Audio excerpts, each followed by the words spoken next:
Дамылау шерге кирип чыктыр деп көзүң жумсаң көрүнө турган нерсе. Бирок оны кимдер алат анычы? Япониядан келип алып кетип же Кытайга алып кетип. Мына сиздин кызыңыз, балаңыз иштетип турган нерсе. Ошон үчүн биздин бойдокторубуз үйлөнбөй чыгып кетерет. Күйөөнүн не кереги бар эле оюнчуктар менен жашайм деген чекеден бар. Эркекке кызыккандар толтура 18.000 гей катталган биздечи. Официалдуу түрдөчү. Биринчи кезекте насвай чеккен. Не биз харам жеп атабызбы? Анан ал колун көтөрүп деп Аллахка кайрылып атат. Анын дуасын кантип кабыл кылсын? Кабыл болбойт, деди пайгамбарыбыз. Мошенник болгондо нәсиеге палач берген экен. Ол пулун бербей койгон. Биздин шаарыбызда дагы 18 плюс магазиндер көп. Ичине кирсеңиз Кудай сактасын жүрөк түшө турган нерселер бар. Дамылау шерге кирип чыктыр деп көзүң жумсаң көрүнө турган нерсе. Анын ичинде не шариатский нерселер толтура. Кээде аял эркек ортосунда боло бере турган кээ бирки оюнчуктары бар мейли. Бирок болбой турган мынандай нерселер бар. Бирок оны кимдер алат анычы? Япониядан келип алып кетип же Кытайга алып кетип. Мына сиздин кызыңыз, эжеңиз, балаңыз иштетип турган нерсе. Ошон үчүн биздин бойдокторубуз үйлөнбөй чыгып кетерет, өзүнчө тоок көрүнүпчү. Же оруза кармаган азыркы учурда токчулук маалда жегенде жалаң биз кафелерге барып менин ачсак жалаң көчтү тамактар да. Стейктен баштап ачуу эт, самса, шашлык ошондой энергичный күн ысыкта жөн жүрөт дейсиң. Ошон оюнчуктар менен өзүн лесбиянство кылып аткан аялдар толтура. Оюнчук менен күйөөнүн не кереги бар эле оюнчуктар менен жашайм деген чекеден бар. Эркекке кызыккандар толтура 18.000 гей катталган биздечи. Официалдуу түрдөчү. Шариатка каршы келген Лут коомундагыдай эркектин ашып коюп аткан нерсе 18.000 ашып кеткен. Бул катталган. Балким андан көптүр. Лесбиянство, аялдар менен зынагандар да атышып, оюнчуктар менен да. Буну эми биз ушул жерде айтпаган болмосок, эртең биздин үй бүлөбүзгө келет. Карашыбыз керек.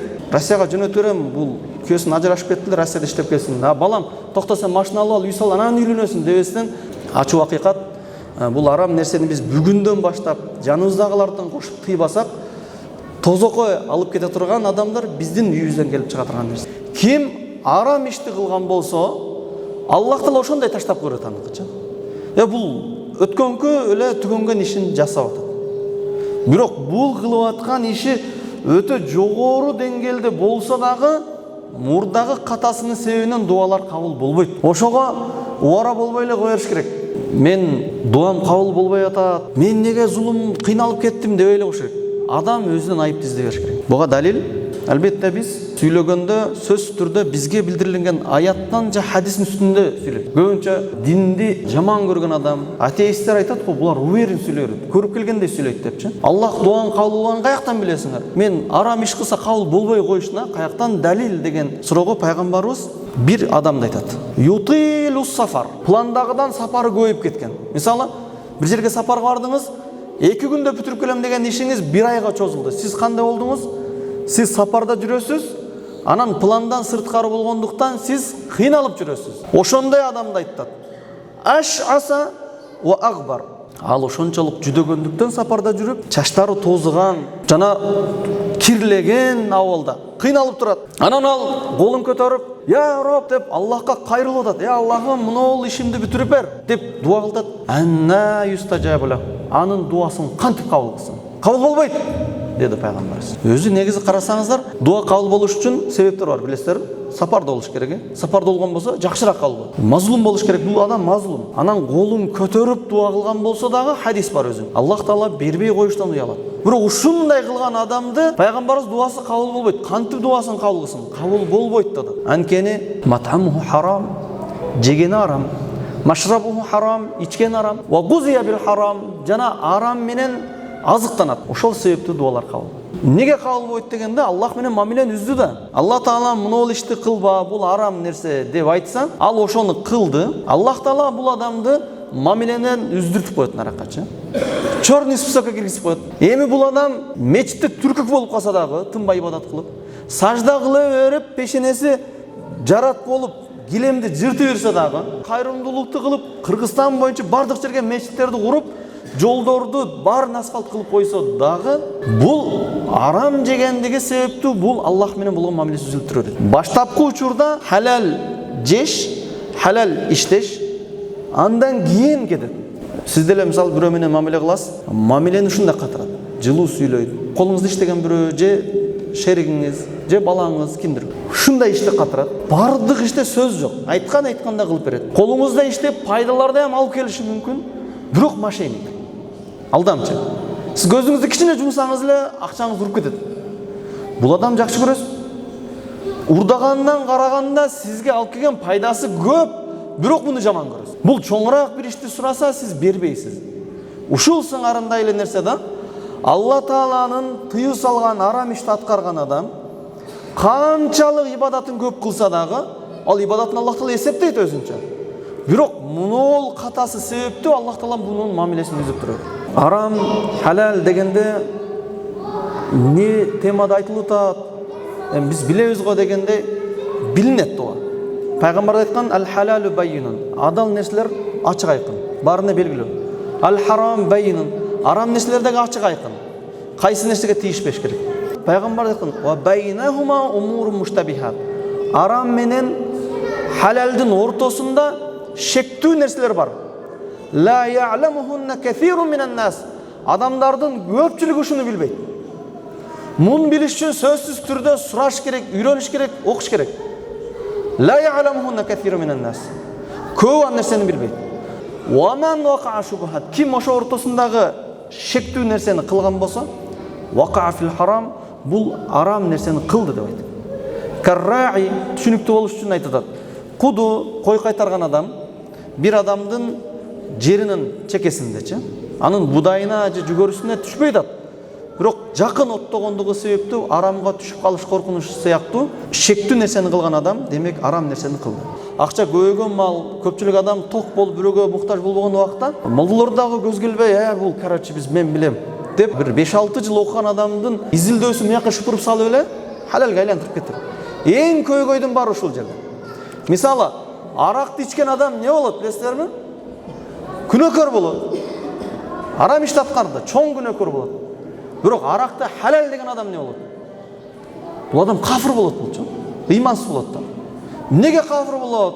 Ичкен ол дүп болуп, мас болуп, бирөөнү уруп коюшу мүмкүн, сөгүп коюшу мүмкүн. Халал деп койгондуку жеңил болду. Жок. Халал дегеники оорураак, ыймандан жагат. Не дегенде ичкен адам күнөөкөр болот. А бирок аны халал деген адам Аллах Тааладан акылдуу болуп сүйлөгөн болот үстүнчө. Жок, халал эмес. Пайгамбарга ээрчиген мураскалар мунун харам экендигин китептин негизинде айтып атса, адан өтүп бул халал десең, не болот? Бул динден чыгат. Ошол нерсени эске алышыбыз керек. Азыр кимдир бирөөнүн эле жакыны бир чоң ишти иштеп калса, министр болуп калса, жогору болуп калса, же бир компанияны жетектеп калган болсо, башка кылган болсо, ошонун жанында жүргөн туугандарынын ниети бузулат. Мына мешитке келгендердин эле ниети бузулат. Мисалы, сиздин чоң балаңыз бир жерде шеп болду. Же акаңыздын баласы шеп болуп калды. Болду, сиздин напсыңыз кетти резкичи. Кантип пайдаланат? Эми ал шеп болду, ал жерде өзүнүн айлыгы жакшы болду. Эми кааласа ишке алышы мүмкүн, алса эми ошол жерде мурунку система боюнча гана алыш керек, дейм. Чөнтөгүңүзгө акча салып бербейт да. Салып берсең бир коррупция менен башка нерсе менен болуш керек. Бирок ниет өлөт дагы, ошол жерден эптеп пайдаланыш керек. Жанагы тендер деген нерсе бар го. Ким шеп болсо, ошонун өмүрү тендер дегенди түшүндө көрбөгөн адам, Айшатасынын баласы бир нерсе ача калат дагы тендерден алып бүтүрүп, ортодон жегенге аракет кылат. Оштун кирпичин жалап аткан ташып калган го. Кирпич жал жөнүнчө. Не дегенде развозкасы бекер. Жүк ташып баргандар беракка пустой келет, жүк машиналары. Беракка жүк менен келгенде наракка пустой болот дагы. Шептин тууганы да, короче мен шепке айтып койдум, мына кетип атынан жүктөп кетесиң. Ушул халалбы же харамбы? Эми ал иштен айдалып кетпеш үчүн, же болсо иштен башка жака жылдырып салбаш үчүн болуптур деп куруп кетпейин алып кетет. Бирок ушул халал эмес. Омар ибн Абдул-Азиз бир күн ооруп калат. Бул окуя. Ооруп калганда, билесиздер, булар жооптуу кызматта болушкан. Асал алып кепер дейт. Асал алып кепер дегенде аялы Фатима, Омар ибн Абдул-Азиздин аялы Фатима дайым приказды жазып жөнөткөн илгери барит деп, телеграм иштеп турган. Телеграм атчандар турган. Азыр деле көп нерсе кат менен келет го. Арыз жазат, арызга жооп жазат, ишчилер ошо менен кетет. Азыр эми заман өнүккөн сайын бүткүл ишчилер топтоп WhatsApp группага жазып, же опсун жалпы мессенджерлер менен иштейт дагы бир аз жеңилирээк. Мурда мындай кеткен. Мына ол жерде башкаруучу олтурат, бир проблема келет. ошол проблеманы кагаз бетинде жазып, ушундай ишти аткарсын деп буйрук чыгарып туруп берет. Аны бир эле катты алып чабарман кетет. Ошону телеграм деп коет. Ошондой кызмат болгон илгеричи. Катты берери менен эртеңки рейсте эмес, кечке малам эмес, азыр кетиш керек алчы. Ошондо Умар ибн Абдулазиздин аялы ошол кат ташыган чабарманга асал ала кел деп акча берет. Шамданчы. Асал ала кел деп акча бергенде келет асал алып келет. Кандай болот асал? Качественный асал, сапаттуу асал, арзан асал келди да. Умар ибн Абдулазиздин алдына тез эле келип калды эртеси күнү. Ооруп атат да. Асалды жештен алдым, бул каяктан? Ушул проблема жери ушул болду. Үйдө тамак жегенде бул каяктан деген вопростор көңүңүздөрдө жок болду. Мунул асал каяктан дедиле. Ол кеминбестен эле айтты. Мен жана акча берип дайындадым эле баягы кат ташыган телеграммдын атчандары. Барып алып келдиле. Жакшы асал экен дедиле. Жок дедим. Бул бизге харам деди. Анткени неге болот? Анын ташып алып келиш доставкасы каяктан болуп атат? Доставкасы өзүнүн мүлкүнөн болбой атат. Өзү ээлеп турган кызматтын себептүү мамлекеттин чуркаган атынын себебинен болуп атат. Айттым, муну саткыла дагы, өзүңүн эле акчаңы алып кал дагы. Пайдасы калат да, алыстан келди. Пайдасына ошо аттарга жем алып бергиле. Болду. Маселени көрүп атасыздарбы? Ошончолук деңгээлде биз жеген нерсебизге карашыбыз керек. Кээде атайын айтабыз, бир молдодан дос кылып алгыч, аралашып жүрсөк, аз-маз ахиретте эстетип каласыңар десе, тамаша эретін айтат да. Жашоо өтө кыйындашып кетет да сен менен жүрсөк деп. Шу запрет эле боло берет деп. Бирок харам нерселер чыннаганда аз туганда. Адам алейхиссаламды бейишке киргизип туруп бир эле даракты запрет берген да. Калган бардыгы халал болгон да. Бирок ошол нерсеге тийген. Ошол сыяктуу жер бетинде дагы бизге адал кылган толтура нерсе бар. Бир эки эле нерселер бар да, ошолор гана тыйылган. Аллах Таала хуаллази халака лакум ма фил арди жамиа. Ал Аллах Таала жер бетиндеги бардык нерсени силер үчүн жаратты. Бардыгы халал. Эгерде бирөө сураса да, палан деген чөп бар экен, не болот, жесе болобу? Ойлонбой халал дейбиз. Палан деген козгарын халал. Палан деген халал коркпойчу. Неге дегенде бардыгы халал, бирок ичинен мунол харам. Муну тийбегиле дегендер гана харам. Түшүнөсүзбү? Негизи эле жалпы эле уруксат, ичинен исключительный эсептүү колдун бармагы менен эсептей турган нерселер гана тыйылган. Адам алейхиссаламга ошол дарак кызык көрүнгөндөй эле харам болгон нерсени эле көргүн келе берет да. Бул шайтан туугандар. Яхудтар мынтип айткан: "Иннамал бай'у мислу риба." Чындыгында соода деле сүткөрлүктай эле депчи. Харам нерсени кылгысы келгендер ушинтип жол тапканга аракет кылып берет. Баягы рассрочка деле кредиттей эле. Мурабаха деле баары кредиттей эле деп эл оозуна кеңири эле айтылып жүрбөйбү? Неге дегенде кредитке деле 100 миң алсаң 130 миң кош берип атасың. Буда деле мурабахада деле бир темир алтасың да дагы эле кымбат, даже одан көп берип атпайсың. Зато бул сода. Сода сүткөрлүк эмес. Бул никелеп эле арендага алган болсоң харам, ошол сыяктуу эле өзүнүн жолу менен болсо халал бардык. Ошол жагын түшүнүшүбүз керек. Шариятыбызда муну тыйбадуу болду халал. Шариятыбызда тыйдуу болду бул харам. Шариятыбыз эмнеге акчанын сүткөрлүгүн тыйды? Анткени бир түрдүү нерсени берип, кайра бир түрдүү нерсенин үстүнө кошкондо насия же баягындай алмаш бир нак болсо дагы түз бир жынста мында ызычуу пайда болот. Тополоң пайда болот. Наразылык пайда болот. Барго, сиз бирөөдөн 100 миң алгансыз 15 жыл мурда. 15 жыл мурда. Азыр сизге 100 миңди алып кеп берди. Ыраазысыз, ыраазы эмессиз? Наразысыз. Анткени ортодо не болот? Бунун сүткөрлүккө тиешеси жок. Разницасын түшүндүрүп атам да. Ошол сыңарында эле 100 миң берип туруп 130 миң кошом дегенде бир түрдүү нерседен сөзсүз түрдө ызычуу чыгат. Арам нерсе эмне дегенде юақибу фаилу, аткарган адам жазаланат. Дүйнөдө дагы жазаланат, ахиретте дагы жазаланат. Дүйнөдө дагы, ахиретте дагы жазаланат. Бирок таштаган болсо, арамды кылбай койгон болсо, бул адам соо болот. Абу Бакр Сыддык, билесиздер, сахабалардан бир күнү үйүнө келгенде мындай өзүнүн мукатап кулу деген дагы бир түшүндүрөлү, кул ээлөөчүлүк азыр жок болгондуктан кулду эркиндикке чыгарыштын ар түрдүү жолу болгон.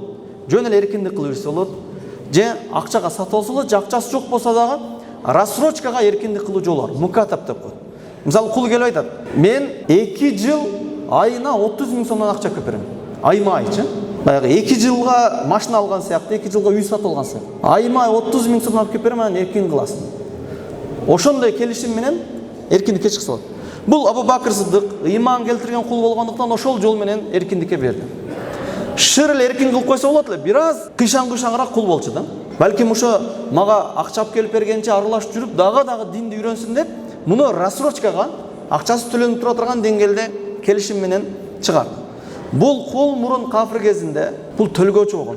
Мошенник болгон да, адамдардын бактысын ачып берем, келечегин көрүп берем деген адам болгон да. Кийин момун болду, жөн эле кол менен иштеп, рассрочкасын төлөп атат, эркин болуш үчүн бир күнү курма алып келип берди. Бөлгөн ошо рассрочканын төлөмүнө курма. Абу Бакр Сыдык курсак ачып кетти эле, дагы бир канча ай өткөндөн кийин да, бул эми таза эле алалап келатат деп туруп, ал оозуна жей берет. Жегенде Абу Бакр дайым сурайт эле. Бүгүнкүсүн сурабады. Анткени мен бүгүн бир аз шектүүрөөк кылып алып келдим эле. Дегенде Абу Бакр шыр токтой калып, эмне кылдың эле дегенде, мен мурда төлгөөчүлүк кылат элем. Ошо малда ham насия болгон да, насияга пал ачып берген экен. Ол пулун бербей койгон. Бүгүн жумуш жок келаттым, алдыма чыгып калды. Бербейсиңби ошо акчаңды десем, бере койду эле ошого. Ошол акчанын ордуна ушул курма берип алып келип бере калдым дегенде, Абу Бакр Сыдык колун салып, катуу кусуп, жүздөрү кызарып, өзүнүн кеткенге чейин кыйналып, колун тамагына чейин салып, кусуп чыгарды. Анан айтты, канчалык жанды кыйнабаса болот эле го, анткени алар шарият өкүм билет эле да. Жок, эгер жаны менен кошо чыкса да чыгарат. Өзү негизи билбей, шектүү нерсени жей берген болсоң, Аллахтын алдында күнәкар болбойсуң. Алдап кой да, мисалы азыр ашканалар бар, бизде халал деп жедирип кой. Эми сиз күнәкар эмессиз, бирок алкын булганат да. Мүмкүн болсо ошону ham кылбаш керек. Абу Бакр Сыдык болушунча ошону чыгарганга аракет кылды. Бирөөлөр миллиондогон акча табат, харам халалына карабайт, бирөөлөр аз акча салат, халалына карайт. Халали эмне болот? Аллах менен болгон мамилеси бүтүн болот. Колун көтөрүп, "Я Алла" дегенде эле болду. Ушул нерсе менен кабыл болуп кетет. Экөөнүн ортосунда айырмасы барбы? Айырмасы бар. Аллах менен мамилеси дайым болгон. Алла дегенде кабыл боло берген адамдыкы жупуну болсо дагы мунун даражасы башка. Ал эми жалбарып, ыйлап, түнү менен тахажжуд окуп чыкса дагы кабыл болбогондор, булар Аллахтын буйругун аткарбагандар. Аллах Таала юхилу лакум ат-таййибат ва юхарриму алейкум ал-хабаис. Аллах Таала силерге таза нерсени адал кылды, ыплас нерселерди арам кылды. Ыплас нерселерден кандай дегенде, ошол харам нерселердин бардыгы ыплас. Анан ошол эле маалда биринчи кезекте насвай чеккен. Ушун биз моюнга алышыбыз керек. Дара сындырабы, сындырбай башка маселе болчу. Бирок анын өкүмү харам. Эмнеге дегенде Аллах Таала таза нерсени адал кылды, ыплас нерсени арам кылды. Таза нерсени эч ким таза деп айтпайт. Туурабы? Эгер таза болгон болбосо, чегип отуруп, "Ма балам, сен ham чегип ал" десечи. Сәл нервтенип атасың дебейсиз, анткени өзүңүз жиркенип атасыз, бирок таштай албаган нерсеничи. Же балага оозандырылат го. Жаңы төрөлүп келген баланы курман оозандырат. Насвай менен эч ким оозандырбайт. Аны ыплас дейт анычы. Далил болуп турат, ыплас нерсе. Ден соолукка зыян нерсе, анан дагы бир нерселер бар, эми такталган, такталбаган, ыплас нерселер дагы кошулуп калат. Тоуктун көңү ол алдындагы билесиздер. Ошондуктан бул ачуу болсо дагы айтылат. Экинчиси, Аллах Таала мен залама шибран минал ард. Ким бир карыч зулумдан бирөөнүн жерин ээлеп алган болсо, же элдин жерин ээлеген болсо, эмне болот? Хасафаллаху яумал кияма асабал аради. Аллах Таала 7 кабат жерге ороп азаптайт. Снос маселесичи. Биз моюнга алышыбыз керек. Аллахтан караганда пендеден көбүрөөк коркот экенбиз. Мына жакында эле снос деп тополон кылса корккондо мынтип жерлерди бошотту. Ана ошо снос деген киши кетип калгандан кайрамтып эле болду. Ахирет эмне болду эмичи? Ошондо оноо кишиден коркуп эле бошоттуруп, Алла Тааланы эстеп калбай кайра чыгып алганда эмне болот ошондочу? 7 кабат жерге оролуп туруп, токтоосуз азапталышты эске алыш керек. Госрегистрден белгилеп берген жериңиз бар, дубал тоскоңуз, үйдү такап жолгочу. Анан жарымына кичине гүл эгип туруп дагы чабырагыз. Ошо сизге харам. Гүл арам. Мында экпесем машина коюп алат экен, койсун. Анткени сиздин жериңиз эмес да. Дарак эгип туруп, дарагын дебелеп кетпесин деп тоскон болмосо, кыяматта 7 кабат жерге оролуп туруп азапталынат. Арамдардын эң чоң арамы туугандар жетимдин акысын жеген. Ушунда бир эске алып коесуздар. Жетимдин акысын жеген кандай болуп калат дегенде, арабызда жетим балдар көп. Азыр авариядан башка нерседен өтүп кетет, балагатка жете элек балаң. Ошондо тизме бер дегенде биз Союздан дагы деле эми эле чыккандыктан фонддор бар, карапайым элдин жардамы бар, мечиттин жардамы бар, мамлекеттин жардамы бар, бардыгы бар. Ошол малда бир бечаранын баласы калып кетип туруп, көз көрүнгөн же шустриники же сиз тааныган адамдарды алып келип жазылган дагы ошол жетимдин акысына кол салып. Авариядан өтүп кетти, мен теңдүү бала өтүп кетти да. Жаш балдары бар, балагатка жете элек. Ошонун үйүнөн баары 3-тік, 40-тік жегениңиздер ошонун мал мүлкүн жеп атасыздар. Анткени 300 сом акчасын жеп коесуздар. Ал качан балдар чоңойго чейин акчасын бир акылдуураак адам баса калып эч кимге бербей, жедирбей, жанагы балдар чоңойгондон кийин бөлүп бериш керек. Толго чейин өсө турган бизнес болсо өстүртүп, көбөйтүп, мисалы машинасы калган болмосо, машинасынан ошол бойдан калса арзандап кетет да.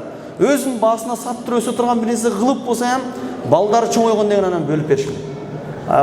40-тыкка барган болсоңуздар, жылдыкка барсаңыздар, машинаны сатып туруп 3-түгүн өткөрөт, жерпе неме наличка акчаларын, койлорун, малдарын сатып 40 жылдыгын өткөрүп туруп, ошол жетимдин акысын жеген болуп эсептелинет. Аялдардын аркасынан акча тапкандар. 18 жаштан 30 жашка чейинки кыздарды ишке алабыз, сулуураак кыздарды деп жардамалар толтура. Ошо сиздердин бизнесиңиздер.